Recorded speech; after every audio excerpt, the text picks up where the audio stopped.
Welcome students to our new topic, and we are just in the way to finish our lesson. ये हमारा इस lesson का last topic है. That is the lesson का नाम है आपका the nationalism in the Europe. इससे प्रीवियसली हम लोग कर चुके हैं कि किस तरीके से there is a nationalism, the feeling of nationalism among the people of Europe, और the feeling of nationalism arises among these people with the help of many objects, many things. In this topic, that is the visualizing the nation, we are going to discuss about these things and what does they use and how they use these things. So with the lesson, जैसा हम कर चुके हैं previous में कि किस तरह से नेशनलिज्म जो थी वो मोटिवेट की गई थी. तो 18th और 19th सेंचुरी में बेसिकली क्या होता है कि हम लोग जब किसी चीज़ को, जिस चीज़ को हमने देख रखा हो, जिस चीज़ को हम महसूस कर सकते हैं, उस चीज़ को हम लोग कोई, जैसे कोई ऑब्जेक्ट है, कोई प्लांट है, कोई ह्यूमन बीइंग है, we can just portrait that person, we can make the statue of that person. लेकिन क्या हम किसी नेशन की पोर्ट्रेट बना सकते हैं? तो जो आपके 18th-19th सेंचुरी में जो आर्टिस्ट थे, उन्होंने किसी कंट्री को, किसी भी देश को विजुलाइज करने के पर्पज से उन्होंने उसको पर्सोनिफाई किया. हिंदी में जिसे हम क्या कहते हैं, पर्सोनिफाई. पर्सोनिफिकेशन किसे कहते हैं? मानवीयकरण करना. किसी भी एब्स्ट्रैक्ट जो हमारे जो चीज़ें होती हैं, एब्स्ट्रैक्ट जो होती हैं, उनको जब हम आइडियाज़ को जब हम उसको किसी फिगर में, किसी मानव की फिगर में जब उसको हम उसके साथ उसको करते हैं, आगे उसको पोर्ट्रेट करते हैं या उसको एक फिगर बना देते हैं, तो that thing is called the personification. तो इस समय 18th-19th सेंचुरी में आर्टिस्ट ने इसी तरीके को यूज किया, और उन्होंने क्या किया बेटा कि नेशन को, किसी देश को पर्सोनिफाई करने के पर्पज से उन्होंने फिगर चुनी, कोई एक आकृति चुनी जो क्या थी, किसी फीमेल की फिगर, यानी किसी स्त्री की, किसी लेडी की फिगर, उसको बना के, पोर्ट्रेट बना के ये बताना कि ये देश है. फॉर एग्जांपल सबसे बेस्ट वो जो है एग्जांपल है इंडिया का. हमारे यहाँ पे हम जब भारत की बात करते हैं तो भारत, जब भी हम आंख बंद करके देखिए, अगर आप कहेंगे भारत माता, तो एक इमेज क्या आएगी आपके दिमाग में? एक लेडी है जिसके सिर पे मुकुट है.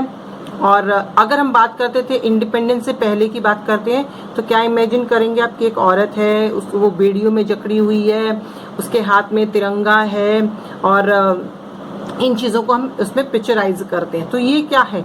ऐसी कोई लेडी है थोड़ी ना, ऐसी कोई है, कोई स्त्री कोई भी नहीं है. तो ये क्या हुआ आपका, उसको पर्सोनिफाई करा हमने, इंडिया को, भारत को जब हमने एक इमेज दे दी, एक फीमेल फिगर दे दी, उसको क्या नाम था उसका? भारत माता.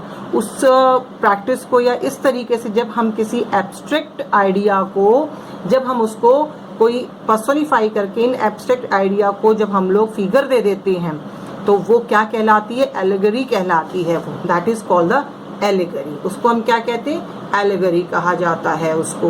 तो दीज फीमेल फिगर्स, ये जो फीमेल फिगर्स हैं, इनको क्या कहा जाता है? एलिगरी कहा जाता है. दैट मीन्स द रूपक. जैसे हम रूपक अलंकार यूज करते हैं, तो किसी का वो बना देना, फिगर बना देना, मानवीयकरण कर देना उसका, that is called the allegory. Okay, now the particular definition for the allegory क्या होती है बेटा?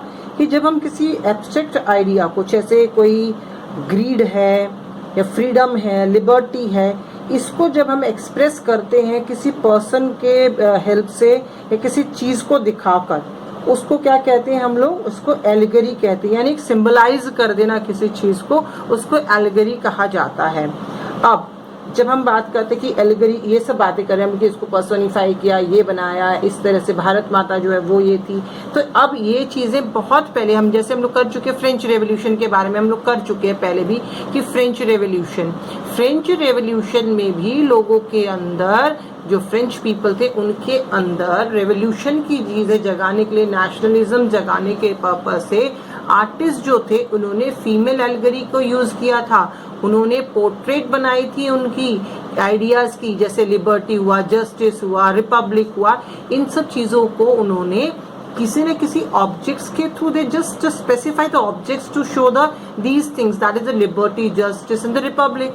अब फॉर एग्जाम्पल हम लोग 9th में पढ़ चुके हैं, जब हम लोगों ने फ्रेंच रेवोल्यूशन करी थी, तो आपने देखा होगा एक रेड कैप, जो जैकोबिन क्लब वाले थे वो रेड कैप पहनते थे। तो रेड कैप किसका इंडिकेट था? That is the symbol of liberty. Liberty का था वो। ब्रोकन चेन, टूटी हुई चेन, वो किसका संकेत है या किसका सिंबल है? फ्रीडम का, यानी आजादी का। Blind folded women carrying a pair of weighing scale, एक आंख पे पट्टी बांधे हुए, आंखों पर पट्टी बांधे हुए जो एक औरत हाथ में तराजू लिए हुए है। वेइंग स्केल किसे कहते हैं? तराजू। पेयर ऑफ वेइंग स्केल तराजू को कहते हैं। वो लेके खड़ी है, तो वो क्या है? जस्टिस का, न्याय का प्रतीक है, न्याय का सिंबल है। यानी आंख पे पट्टी बांधी है, इसका मतलब कि सभी बराबर है, उसके लिए कोई ऊंचा नीचा कुछ नहीं है, किसी को बिना किसी को देखे हुए सिर्फ वो सही न्याय करती है, यानी जस्टिस का सिंबल है वो। अब एलिगरी जो यूज करी गई हैं मेनली, बेसिकली बेटा ये जो एलिगरीज जो एग्जांपल्स अब हम पढ़ने वाले हैं एलिगरी के बारे में, जो क्या होती है एलिगरी? Abstract ideas. तो इसमें क्या क्या है? Statue of liberty. Statue of liberty अब देखा आपने, जिसमें क्या होता है हाथ में उनके एक होता है वो charter of this directory of this man जो दिया हुआ है वो है, और एक हाथ में उनके टॉर्च है जो इनलाइटमेंट का प्रतीक है। एक है जर्मीनिया। जर्मीनिया आप पढ़ेंगे, ये जो है जर्मनी नेशन का सिंबल है। मरायनी जो है वो फ्रेंच नेशन का सिंबल है, और आपकी भारत माता वो है आपके इंडिया का सिंबल। तो these are the allegories used by the artist during that period. अब ये दो फिगर्स दिख रही हैं बेटे आपको, एक है मैराइनी, एक है जर्मीनिया। मैराइनी जो है वो किसके सिंबलाइज थी, किसका वो सिंबलाइज करती हैं? वो सिंबलाइज करती हैं बेटे किसका? ये करती हैं फ्रांस को। और ये जो है आपकी जर्मीनिया, ये सिंबल किसका है? जर्मनी नेशन का। तो ये दोनों जो पोर्ट्रेट्स हैं ये दोनों ही आपकी एलिगरी हैं। Allegory of this is the Marianne of France and this is the allegory of Germany. अब इनके बारे में पढ़ते हैं कि ये है क्या चीज़ है। तो सबसे पहले हम बात करते हैं किसकी? मैराइनी की। तो मैराइनी क्या है? It is the symbol of France nation, France का प्रतीक है ये। और ये मेनली एक नाम जो है वो क्रिश्चियन नेम है, और मेनली ये किसको सिंबलाइज करती है? फ्रांस को। जब फ्रांस में नेशनलिज्म की फीलिंग को ज़्यादा मोटिवेट करने की ज़रूरत थी, तब ये पोर्ट्रेट बनाई गई थी। इसको सिंबलाइज, ये क्या है? उस देश का प्रतीक है, उसका एक सिंबल है, उसकी एक एलिगरी है। Then come second one, that is the Germania. अब जर्मीनिया क्या थी? तो जर्मीनिया बेटा जब हम पढ़ेंगे तो इसमें सबसे जो पहली चीज़ है, जैसे अभी आपने फोटो देखी थी इसकी जर्मीनिया की, चलो इसी को इंडिकेट करते हैं हम लोग। तो जर्मीनिया आपको दिख रही है ये। अब जर्मीनिया में बेटे सबसे पहले ये जर्मनी नेशन को इंडिकेट करती है, एंड एलिगरी है जर्मन नेशन की। और जो जब इसको विजुलाइज करते हैं, देखोगे आप इसको ध्यान से देखिए, इसमें क्या दिख रहा है आपको? सबसे पहले तो इन्होंने सर के ऊपर एक मुकुट पहना हुआ है, दिख रहा है? ये किस चीज का बना हुआ है? क्राउन जो है that is made up of the oak leaf. Oak leaf से बना हुआ है। और ओक लीफ किसका इंडिकेशन था, किसका सिंबल था? It was the symbol of heroism. ये किसका? बहुत ही इसका हीरोइज्म का जो है वो सिंबल माना जाता है। और अब आती है बात आपकी किसकी? साहस का प्रतीक है वो। सेकंड देखिए आप, इसमें सेकंड में इसमें देखिए एक स्वॉर्ड पकड़ रखी है, एक तलवार पकड़ रखी है, जिसके ऊपर वो लगे हुए हैं, इसके ऊपर वो ओक के जो हैं वो लीव्स उसके इसके तरफ लिपटे हुए हैं तलवार पे। तो वो किसका है? पीस का सिंबल है। और जो स्वॉर्ड है ये रेडीनेस टू फाइट, युद्ध के लिए तैयार रहना, उसका प्रतीक है। अब पीछे आप देखिए यहाँ पे रेज दिख रही है, सन की रेज जो है पीछे ये येलोइश दिख रहा है, जो ये क्या है? सन की रेज है। सन की रेज का किसको इंडिकेट करता है? बिगिनिंग ऑफ न्यू एरा, नए युग की शुरुआत का प्रतीक है। आप अपनी एनसीईआरटी बुक में जब देखोगे तो एक पिक्चर बना रखी है जिसमें कि जर्मीनिया जो है वो लेटी हुई है। जर्मीनिया जो है वो लेटी हुई है। तो वो किस चीज का सिंबल है बेटा? ये देखिए दिख रहा है, जर्मीनिया फॉलन जर्मीनिया है ये, यानी कि जब जर्मनी की हार हुई थी बीच में एक बार जो वो, तो वो दिखा रखा है फॉलन जर्मीनिया। ठीक है, तो ये इसका प्रतीक हो गया। अब एक तुम्हें इसमें बहुत सारी चीजें जो है इस टेबल में एक इंडिकेट कर रखी है बेटा, ये देखिए। देखो ब्रोकन चेन, सबसे पहले ब्रोकन चेन देखिए। ब्रोकन चेन किसका सिंबल है? बीन फ्री, आज़ादी का। फिर है ब्रीस्ट प्लेट विद ईगल, जो उन्होंने अपनी शील्ड होती है जो आगे जो ये नीचे दिख रही होगी आपको, ये जो शील्ड है ये है किसका symbol, that is the symbol of German empire, और उसकी ताकत का, उसके जो शौर्य है उसका प्रतीक है ये। फिर एक crown of oak leaf, crown of oak leaf जो जर्मनी अपने सिर पे पहना हुआ है वो हीरोइज्म का है। सॉर्ड जो तलवार थी उनकी, ये जो तलवार है उनकी, वो किसका प्रतीक है, रेडीनेस टू फाइट। एंड जो उसके ऑलिव लिपटा हुआ है, ऑलिव के पत्ते लिपटे हुए हैं उसके, वो है आपका विलिंग टू मेक पीस, यानी कि शांति बनाने के लिए तैयार जो है उसका प्रतीक है। और जो इसमें ब्लैक, रेड, गोल्डन कलर जो है फ्लैग का दिख रहा है आपको, पीछे फ्लैग बना हुआ है। तो ये जो फ्लैग है ये अलग अलग कलर्स जो हैं, जैसे कि फ्लैग जो है लिबरल नेशन का प्रतीक है ये। और फाइनली जो पीछे रेज दिख रही है, सन की रेज जो है ये दिख रही है, ये बिगिनिंग ऑफ न्यू एरा का एक सिंबल है। यानी कि ये सब चीजें मीनिंग इनके दिए जाते हैं, यानी मीनिंगफुल है ये सारे के सारे जो है ये सिंबल्स जो हैं। सो यहाँ पे ये वाली फिनिश हुई अब आपकी। अब हम कहते हैं कि एलगरी वगैरह ये सब बनाई गई। फाइनली क्या मकसद था कि उनके अंदर नेशनलिज्म की फीलिंग को मोटिवेट किया जाए, और नेशनलिज्म की फीलिंग जो थी उसके मोटिवेशन के लिए इन चीजों को यूज किया गया। तो लास्ट क्वार्टर जो था 19th सेंचुरी का, यानी जब कुछ साल बचे थे आपके नेक्स्ट सेंचुरी के लिए, तब ये जो आइडिया था नेशनलिज्म का वो धीरे धीरे चेंज हो रहा था। अब क्या हुआ था वो आगे देखते हैं।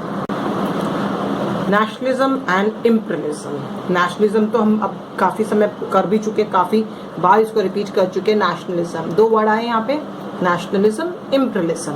सो नेशनलिज्म क्या है, एक ऐसी सेंस, एक ऐसी भावना कलेक्टिव बिलोंगिंग की कि एक देश को बिलोंग करते हैं हम लोग, जिसमें की फीलिंग किसकी, प्राइड की, अपने गर्व की, पैट्रियटिज्म यानी अपने देशभक्ति की, अपने देश के प्रति इस फीलिंग में जहाँ आता है उसको क्या कहते हैं, नेशनलिज्म कहेंगे। अब आती है बारी इम्पीरियलिज्म की। सो इम्पीरियलिज्म का एक और वर्ड क्या है, कॉलोनाइजेशन। कॉलोनाइजेशन कर देना, किसी को कॉलोनी बना लेना।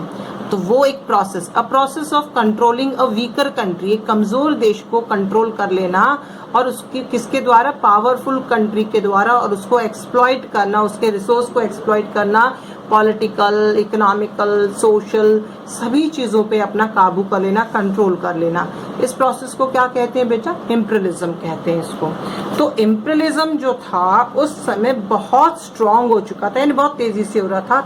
अलग अलग जो पावरफुल कंट्रीज थी वो दूसरे देशों पे अपना कब्जा कर रही थी, और बेसिकली मेन जो इनका कारण क्या था, अपनी पावर को बढ़ाना, अपनी ताकत को बढ़ाना, और अपने लिए रिसोर्स इकट्ठा करना।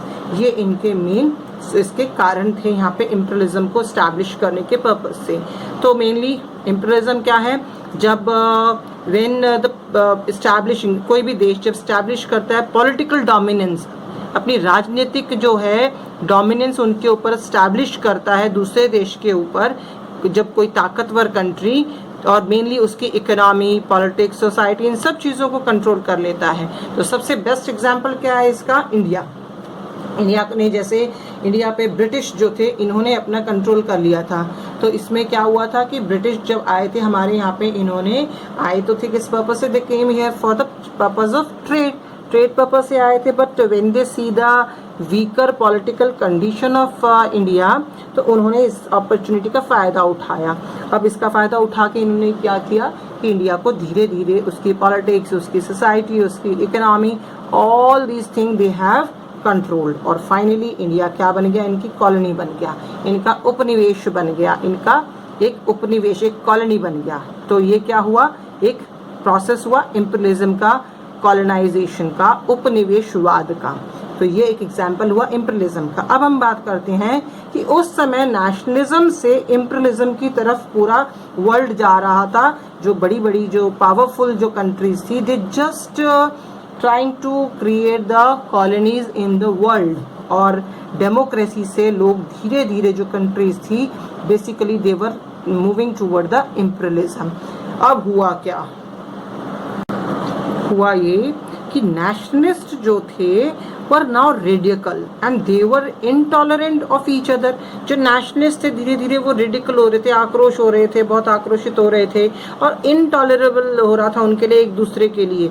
और नतीजा क्या हुआ इस चीज़ का कि जो बड़ी बड़ी यूरोपियन पावर्स थी उन्होंने इसका फ़ायदा उठाया और अपनी कॉलोनीज बना लिया कई ऐसे कमज़ोर देशों को जो इन सब चीज़ों में उलझे हुए थे, लड़ाई झगड़े में या नेशनलिज्म से दूसरी तरफ रुख कर लिया था उन्होंने, उसमें इन्होंने एडवांटेज उठा के वहाँ पर अपना कंट्रोल स्टैब्लिश कर लिया। Now the condition that were took place due to this change in the nationalism to imperialism, तो इसका सबसे बड़ा असर जो था बेटा वो कब हुआ? 1871 में। 1871 में बाल्कन एक जगह थी, बाल्कन स्टेट जो था एक एरिया था, किसके कंट्रोल में था वो ऑटोमन एम्पायर। ये दिख रहा है आपको ऑटोमन एम्पायर, जो ग्रीन पोर्शन है basically it is the Ottoman empire. इसमें कौन कौन सी कंट्रीज आती थी? जो कंट्रीज में इंक्लूडेड थी, ग्रीस थी इसमें, देन आपका अल्मीरिया हुआ, बुल्गारिया, सर्बिया, रोमानिया, ये ग्रीस हो गया, ये सारी कंट्रीज जो थी इसके अंदर ऐड थी। यानी इसका कंबाइंड जो था इसको क्या कहते थे? ऑटोमन एम्पायर कहते थे बेटा इसको। अब ये हुआ क्या कि धीरे धीरे इस समय ऑटोमन एम्पायर जो था वो वीक पड़ता जा रहा था, कमज़ोर हो रहा था और इसका नतीजा क्या रहा कि इसकी डिसइंटीग्रेशन हो गई, यानी ये धीरे धीरे टूट गया और टूटने की वजह से क्या हुआ? ये कमज़ोर हो गया। तो ऑटोमन एम्पायर बेटा डिसइंटीग्रेट हो गया अलग अलग रीजन में। इसकी वजह से क्या हुआ कि क्योंकि इसके जितने भी कंट्रीज थे इसके अंडर में वो सोचने लगे इंडिपेंडेंस के लिए कि उनको आज़ादी चाहिए। अब आइडिया जो था रोमांटिक नेशनलिज्म का पूरे बाल्कन एरिया में फैल गया। जो आइडिया था रोमांटिक उसका नेशनलिज्म का, जिसमें आर्ट, कल्चर, लैंग्वेज, इसके थ्रू नेशनलिज्म को मोटिवेट करने का जो वो था वो पूरे बाल्कन में फैल चुका था। और मेनली ये लोग भी अब सोचने लगे थे कि हम अपनी अपनी कंट्रीज़ को हम लोग इंडिपेंडेंट हो जाए, पॉलिटिकली हमारी अपनी अपनी बाउंड्रीज हो जाएं। और बुल्गारिया जो ये आपका ऑटोमन एम्पायर में जो बाल्कन था, बाल्कन में mainly Romania, Bulgaria, Albania, Greece, Macedonia, ये बहुत सारे जो देश थे ये शामिल थे। अब इन यहाँ पे जो रहने वाले जितने भी बाल्कन थे उनको क्या कहा जाता था? उनको बोला जाता था एक second, they were just called the Slavs, उनको स्लाव्स बोला जाता था। ये लिखा हुआ है, स्लाव्स बोलते थे उनको। और ये जितने भी बाल्कन स्टेट्स थे मेनली वो लोग आपस में एक दूसरे से बहुत जेलियस फील कर रहे थे। क्यों? क्योंकि ये क्या सोचते थे कि अपनी एरिया को बढ़ाया जाए, अपनी टेरिटरीज को बढ़ाया जाए और इसलिए एक दूसरे पे कब्जा करते थे। इनको ये डर था कोई वो मुझ पे ना कर ले कब्जा, वो सोचता कोई मुझ पे ना कब्जा कर ले अपनी टेरिटरी बढ़ाने के। तो they just feel insecure with each other only, क्योंकि एक ही देश रहते थे, एक ही के थे, बाल्कन स्टेट्स के ही थे, but they were just fear of each other. और ड्यूरिंग दिस पीरियड इस समय क्या हुआ कि यहाँ पर मेनली जो यूरोपियन पावर थी उनमें आपस में भी बहुत लड़ाई हो रखी थी, इंटेंस रिवैलरी हो रखी थी, एक दूसरे के प्रतिद्वंदी बने हुए थे। वो भी किसके लिए? ट्रेड और कॉलोनीज स्टैब्लिश करने के लिए, अपने उपनिवेश बनाने के लिए, अपनी कॉलोनीज बनाने के पर्पज से they were just fighting with each other. अब इन पावर में बेसिकली कौन कौन थे शामिल तो वो देखते हैं हम लोग। तो ये था सबसे पहला आपका Russia, Germany, then England, Austria Hungary and ये ऑल जो जितने भी ये कंट्रीज थी ये लोग एक दूसरे पे अपना कब्जा करने की जो भी एरिया था बाल्कन का, ये जो बाल्कन का एरिया था इस पे कंट्रोल करने के लिए आपस में ही लड़ते रहते थे ये लोग। जितनी कंट्रीज थी Russia, Germany, England, Austria Hungary, all try to control Balkan. और ये लड़ाई जो थी धीरे धीरे इतनी इंटेंस हो गई ये लड़ाई कि इसने फाइनली किसका रूप ले लिया? एक बहुत बड़ा डिजास्टर वर्ल्ड का, जो कि फर्स्ट वर्ल्ड वॉर जो थी उसका रूप ले लिया। और फर्स्ट वर्ल्ड वॉर कब हुई थी? It is in 1914। 1914 से ये 1918 तक चली, यहाँ तक ये चली थी आपका ये युद्ध।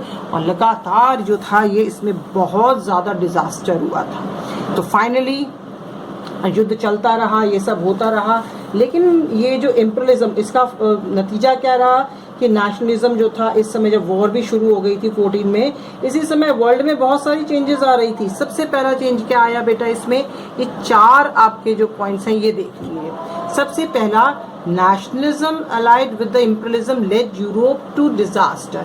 नेशनलिज्म जब इंपीरियलिज्म में कन्वर्ट हो गई थी तो इसका नतीजा क्या रहा कि यूरोप में डिजास्टर हुआ। क्या था वो disaster? That disaster is the 1914 disaster, that is the first world war जो हुआ था वो इसका नतीजा रहा था। सेकेंड जो इसका रिजल्ट रहा बेटा वो क्या रहा, कॉलोनाइज नेशन, जो देश कॉलोनाइज हो चुके थे, जो देश उपनिवेश बन चुके थे, जो गुलाम हो चुके थे, उन्होंने धीरे धीरे अपोज करना शुरू करा इंपीरियल जो डोमिनेशन था। इंपीरियल डोमिनेशन मतलब जिसने इनके ऊपर कब्जा कर रखा था। जैसे इंडिया क्या था, कॉलोनी था, उसके ऊपर इंपीरियल किसका कब्जा था, ब्रिटिश का। तो जो कॉलोनीज थे उन्होंने धीरे धीरे विद्रोह करना, अपोज करना, बहिष्कार करना शुरू कर दिया था इस इंपीरियल डोमिनेशन के खिलाफ। तीसरा रिजल्ट क्या रहा, इसके बाद जो असर हुआ, एंटी इंपीरियल मूवमेंट जो थी वो हर जगह डेवलप हो रही थी। यानी इंपीरियलिज्म के खिलाफ जो मूवमेंट थी, दैट द नेशनल मूवमेंट, जो हमारे देश को एज अ इंडिपेंडेंस मूवमेंट जो थी वो धीरे धीरे शुरू हो चुकी थी जहां जहां ये कॉलोनीज थी। And finally nation state came to accept as the natural and the universal.